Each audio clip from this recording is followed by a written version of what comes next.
Bismillah. Assalamualaikum warahmatullahi wabarakatuh. Alhamdulillahirabbil alamin. Wa bihi nasta'in ala umuri dunya waddin. Wa sallallahu ala nabiyyina Muhammadin wa ala alihi wa ashabihi wa man sara ala nahjihi wa kafa bihadihi ila yaumiddin. Amma ba'd. Allahumma faqihna fid din, Allahumma faqihna fid din, Allahumma faqihna fid din wa 'alina ta'wil. Allahumma arinal haqqa haqqan warzuqna ittiba'ah wa arinal batila batila warzuqna ijtinabah. Kaum muslimin jamaah Masjid Abu Bakar yang semoga dimuliakan Allah. Alhamdulillah malam ini perdana kita memulai kembali kajian secara langsung, yang mana ini adalah suatu nikmat yang harus kita syukuri kepada Allah Tabaraka wa Ta'ala. Dan di antara bentuk kita mensyukurinya adalah tetap mematuhi protokol kesehatan di rumah-rumah ibadah. Karena ternyata data menunjukkan hari Jumat kemarin wabah ini belum hilang dari kota kita, sempat bertambah tanggal 10 kemarin. Ya, jadi jangan kita terlalu senang lalu lupa hingga tidak memperhatikan lagi protokol kesehatan. Kalau ada yang mengatakan sholat kok jarang-jarang, tidak makan rapat-rapat, emang sholat itu penyebab virus? Nah, ya akhi, perkaranya tidak segampang itu. Sholat itu ibadah dan makan itu adalah kebiasaan. Dalam ibadah ada rukhsah, dalam makan ada keringanan.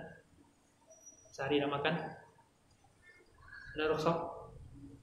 Tidak ada kan? Baik, ini yang pertama. Terus kita katakan orang yang makan rapat-rapat, dengan protokol kesehatan itu juga salah. Tidak kita benarkan.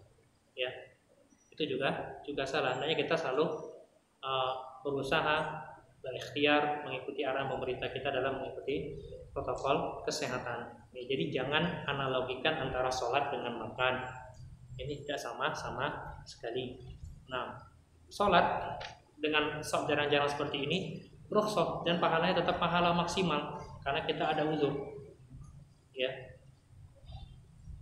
Dan alhamdulillah ya, dari masjid-masjid yang anak pun kunjungi, terutama untuk kajian langsung, yang paling istiqomah ini Masjid Abu Bakar sini. Ya, istiqomah dengan protokol kesehatan. Karena dibikin seperti ini. Kalau yang tidak ada seperti ini agak susah ngatur jamaah yang karakternya berbeda-beda.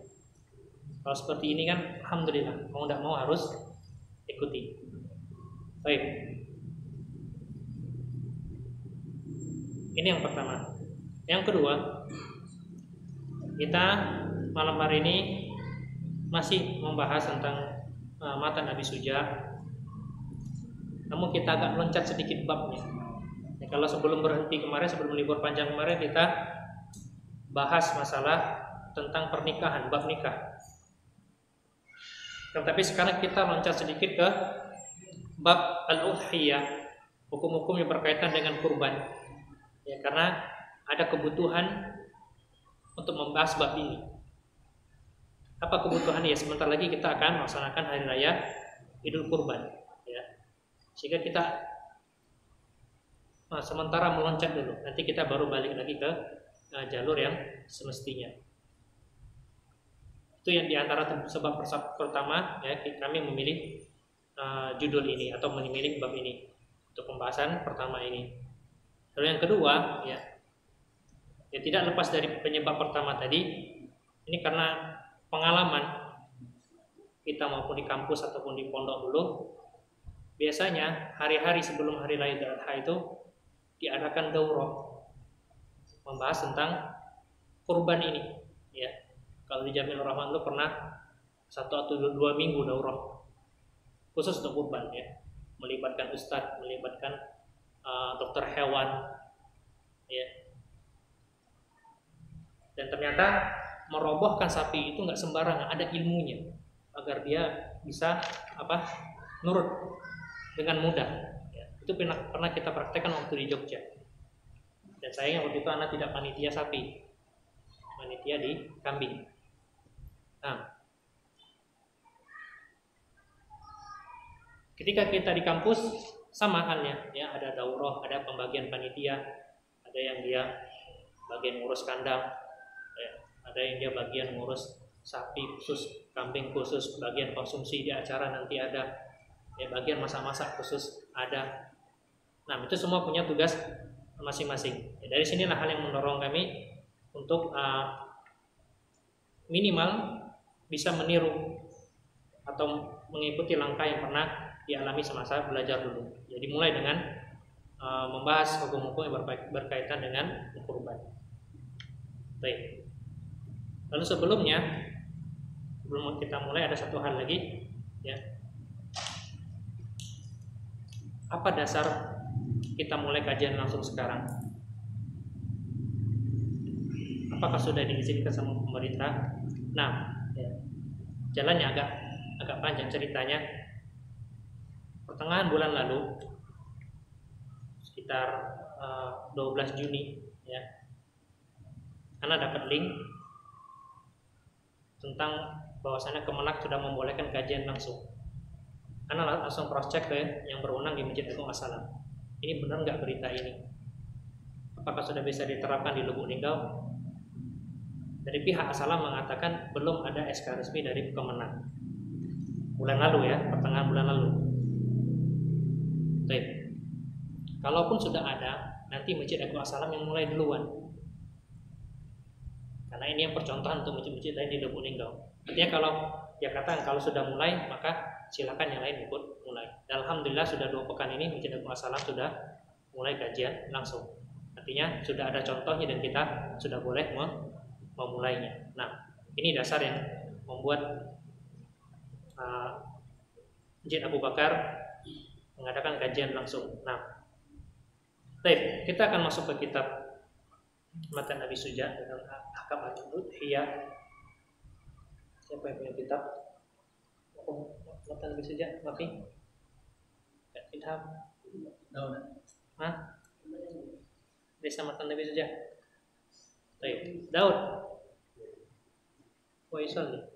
Nah, baik. Wajah tak Ahkam Al-Udhiyah? Wujud?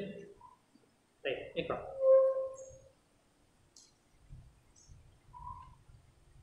Bismillahirrahmanirrahim. Alhamdulillahirabbil wassalatu wassalamu ala rasulillah Muhammad wa alihi wasallam. Qala musannif rahimahullahu ta'ala faslun. Wa udhiyah sunnatun muakkadah. Baik, hal hasbuk. Udhiyah hukumnya sunnah muakkadah, ya. Menyembelih kurban yaitu hukumnya sunnah muakkadah. Ya. Kenapa dia dikatakan udhiyah dalam bahasa Arab? Karena biasanya penyembelihan itu dilakukan pada waktu duha, makanya dikasih nama dhahiyah. Baik. Secara istilah, udhiyah adalah ma yuzbahu minan na'ami taqarruban ila Allah yaumul 'id wa ayyami tasyrik. Kurban atau udhiyah itu adalah apa yang disembelih dari hewan ternak pada hari raya dan hari-hari tasyrik dengan tujuan mendekatkan diri kepada Allah, ya. Jadi apa-apa yang disembelih dari hewan ternak dengan tujuan untuk mendekatkan diri kepada Allah pada hari raya Idul Adha dan hari tasyrik. Tanggal berapa hari tasyrik? 11, 12, 13. Nah, nanti ada sebab hukum dari pengertian ini. Dikatakan taqarruban ilallah, maka kurban itu adalah ibadah. Maka yang paling penting dalam ibadah, jangan lupa tujuan kita untuk Allah tabaraka wa ta'ala, ya. Terkadang kita itu berkurban yang dipikirkan berapa harga hewan kurbannya, yang dipikirkan nanti kalau sudah dipotong nah dibikin apa, ya. Lupa tujuan utamanya adalah ibadah kepada Allah tabaraka wa ta'ala, ya. Karena ibadah harta yang paling agung Menurut sebagian ulama itu adalah dengan menyembelih kurban ini. Sehingga jangan lupa niat awal dan paling besar adalah niat karena Allah tabaraka wa ta'ala. Lalu terkait hewan kurbannya, maka pilihlah hewan yang terbaik. Karena Allah berfirman, "Wa man yu'azzim sya'airallah fa dzalika min taqwal qulub." Barang siapa yang mengagungkan syiar-syiar Allah, maka itu adalah tanda takwa hatinya. Maka semakin bagus hewan kurban yang kita cari, maka semakin besar kita mendapatkan ketakwaan di dalam hati. Nah, jadi pilihlah yang terbaik. Nanti juga ada klasifikasi hewan apa saja yang tidak boleh untuk dijadikan kurban.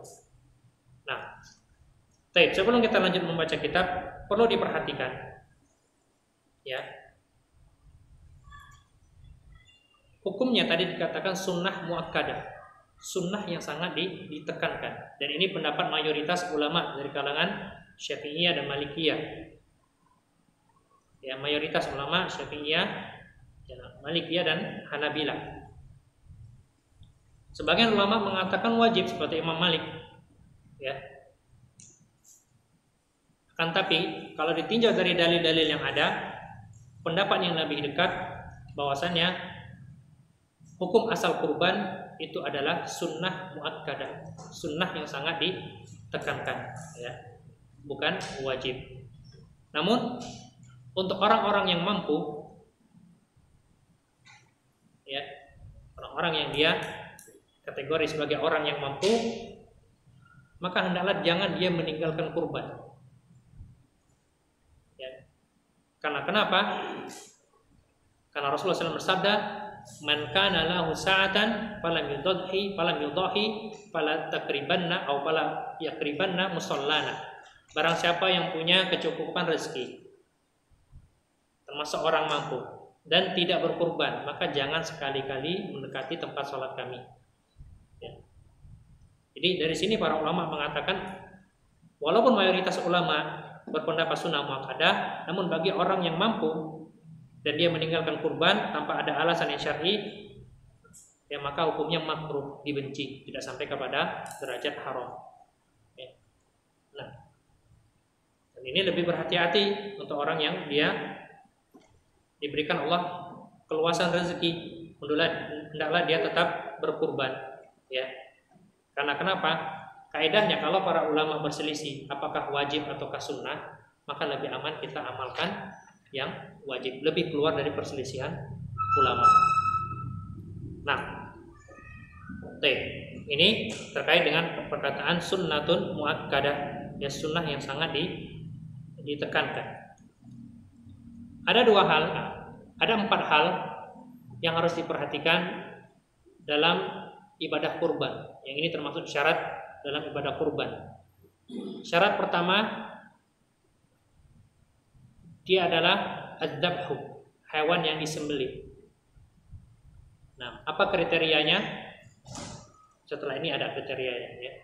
Agak dikelang sedikit. Yang pertama adalah adzabhu, hewan yang disembelih. Syarat yang kedua adzabih, adanya orang yang menyembelih. Dan ini akan kita fokuskan yang pertama ini, ya. Lalu yang ketiga al-waktu, waktu menyembelih harus memenuhi syaratnya, apa saja itu. Lalu yang keempat, jenis hewan ternaknya, ya. Jenis hewan ternaknya. Nah, jadi tidak semua jenis hewan yang diternak itu bisa untuk kurban. Ada jenis-jenis tertentu. Untuk hewan yang disembelih kita akan sepakatkan dengan jenis tadi. Sekarang terkait penyembelihan atau penyembelih, ya, orang yang menyembelih. Rasulullah SAW bersabda, "Idza ra'aitum hilala dzilhijjah wa arada ahadukum an yudhhiya falyumsik an sya'rihi wa adfarihi." Kalau sudah nampak hilal Dzulhijjah, ya sudah masuk Dzulhijjah. Jadi mulai dengan pada maghrib, ya.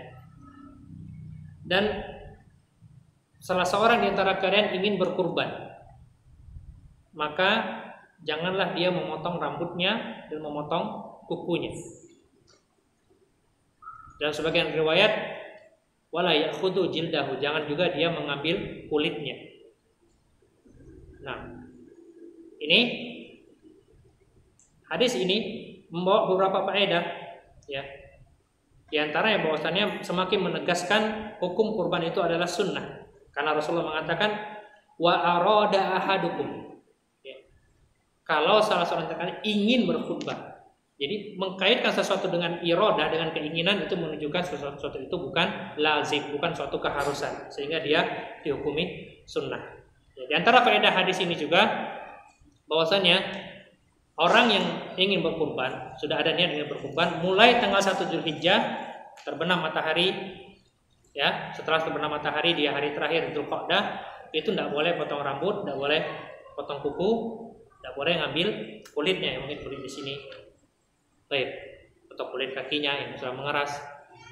Ya, sampai kapan? Sampai dia menyembelih hewan kurbannya. Apa faedahnya? Ya, karena ibadah kurban ini salah satu ibadah yang ada di dalam ibadah haji.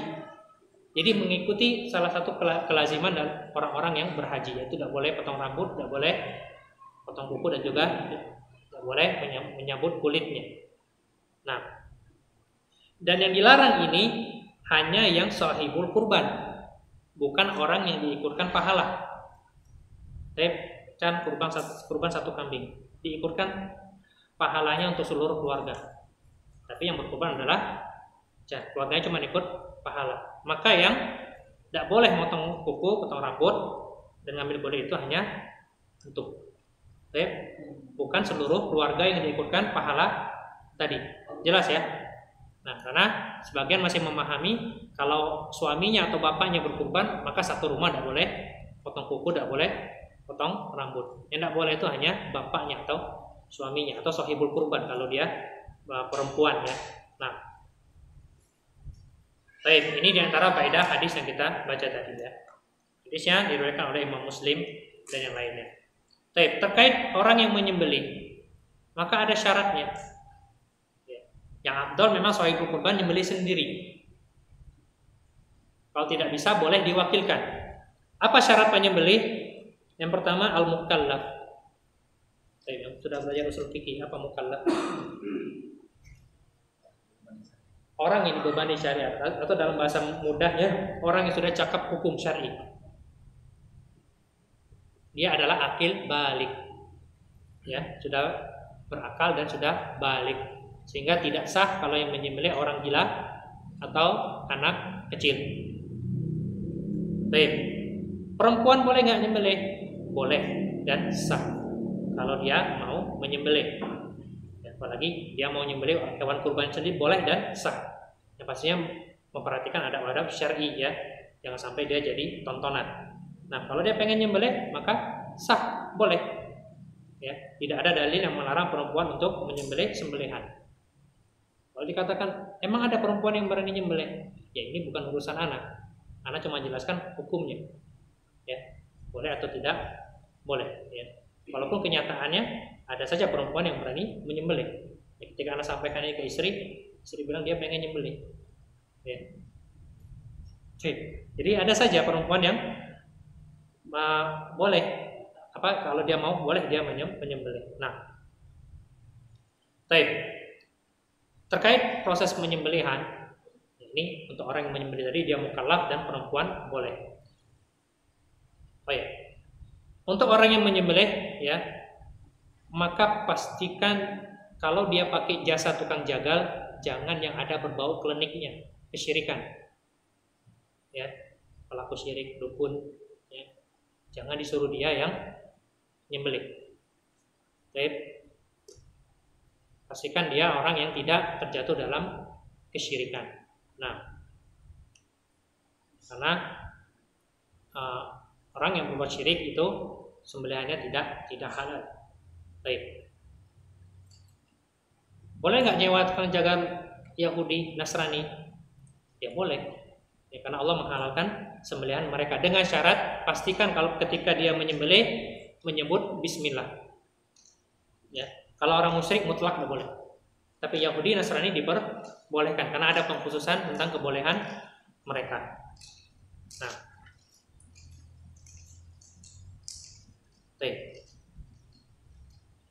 proses penyembelihan jangan lupa membaca bismillah. Tasmiyah ini yang paling penting. Ya. Kalau misalkan lupa bismillah, hewan sudah terlanjur disembelih. Apakah sah kurbannya? Kita katakan tidak sah. Itu statusnya seperti bangkai. Hati-hati di sini, ya. Yang panitia penyembelihan, kalau ada yang mau coba-coba, pastikan ditalkin dulu, diingatkan dulu. Bismillah, jangan lupa bismillah. Karena Allah berfirman apa? Wala ta'kulu mimma lam yuzkarismullahi alaina. Jangan kalian makan apa-apa yang tidak disebutkan nama Allah di atasnya, ini sembelihan. Ini dalilnya bersifat mutlak. Jadi lupa tidak lupa, ya sengaja tidak sengaja tetap tidak boleh dimakan, statusnya bangkai. Jelas ya? Baik.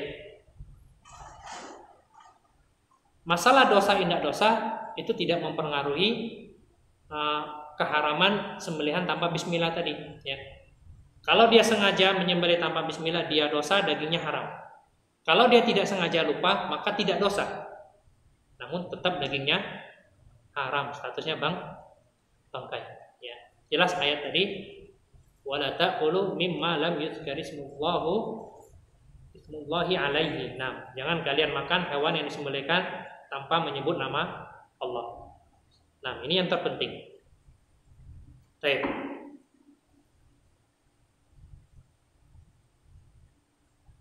Tak kala proses penyembelihan, ya, pastikan itu 4 urat terpotong. Apa saja itu? Tenggorokan, kerongkongan, dan 2 urat leher, ya. Baik. Dan ini tergantung dengan teknik megang pisau sebenarnya. Ya, mudah yang mana itu tergantung dengan teknik megang pisaunya. Baik. Ini fleksibel ya, sesuai kemudahan bagi masing-masing yang menyembelih, terserah mau yang pakai cara yang manapun. Kalau dia seperti ini, megang gagangnya seperti ini apa? Bilahnya, maka harus tenaga ekstra dan harus diputar-putar ya kan? Ini kan biasanya kita kan. Nah, kalau megangnya seperti ini biasanya lebih mudah, tinggal dikalungkan dengan cara pisaunya tajam, ya. Jangan sampai punya pisau tidak bisa untuk nyembelih ayam pun tidak bisa. Karena pernah belanja ke warung, yang punya warung, Ustaz tolong sembelihkan ayam, dia langsung nyodorin pisau, ya sembelih, kok enggak terbuka-buka lehernya, lihat pisau udah tumpul, ya. Jangankan terpotong, bulunya saja tidak bisa terpotong, ya. Itu sembarangan ngasih pisau, Nabi bilang. Biasa dulu, jangan ini nyiksa hewan, Nabi bilang. Nah, jadi pastikan pisaunya tajam ya. Ini tergantung teknik mana yang enak ya. Nah, terkait 4 urat tadi, kalau kerongkongan dan tenggorokan biasanya terpotong. Bagaimana kalau 2 urat ini cuma 1 biasanya? Karena kalau tekniknya seperti ini biasanya kadang terjadi terpotong salah satunya, tetap sah. Ya tetap sah. Bagaimana kalau yang terpotong cuma kerongkongan tenggorokan, 2 urat tidak terpotong? Persisian ulama ya, pendapat yang paling ajak, paling kuat adalah tetap sah tapi ma'a karohah, disertai dengan hukum makruh. Ya, tetap sah tapi makruh. Ya. Jadi pastikan 2 urat ini terpotong. Salah satu sudah cukup. Nah, dan ini salah satu juga tujuan kita ketika belajar ini sebelum beramal ya. Karena terjadi prakteknya tahun kemarin, ketika waktunya kita praktek lapangan, malah ada yang murojaah, buka konsultasi syariah, cari pendapat saya bebas, cari pendapat ini, anak, terus dia sampaikan kepada anak kan, ya, saya bebas mengatakan demikian. Dalam hati anak nggak mau bantah kan, karena ini waktunya kita praktek, bukan waktunya murojaah. Nah, cuma katakan dalam hati, ini bukan waktunya murojaah. Kalau mau ya sebelum itu sudah persiapan ilmunya apa. Jangan ketika praktek sibuk nyari dalil, cari pendapat ulama. Ya, jadi di sini jelas. Intinya dalam motong itu kerongkongan, tenggorokan dan dua urat ini itu harus terpotong, itu yang perfect, yang sempurna. Kalau salah satunya tetap masih sah. Kalau tidak terpotong dua-duanya, ini tetap sah menurut pendapat yang rajih tapi makruh. Nah, baik.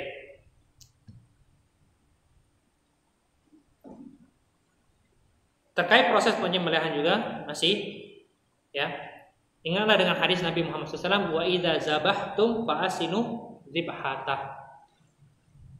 Kalau kalian menyembelih, maka perbaguslah, perindahlah dan perbaikilah cara menyembelih kalian. Bagaimana caranya? Ya. Wal yuhidda ahadakum saprotahu. Hendaklah pisaunya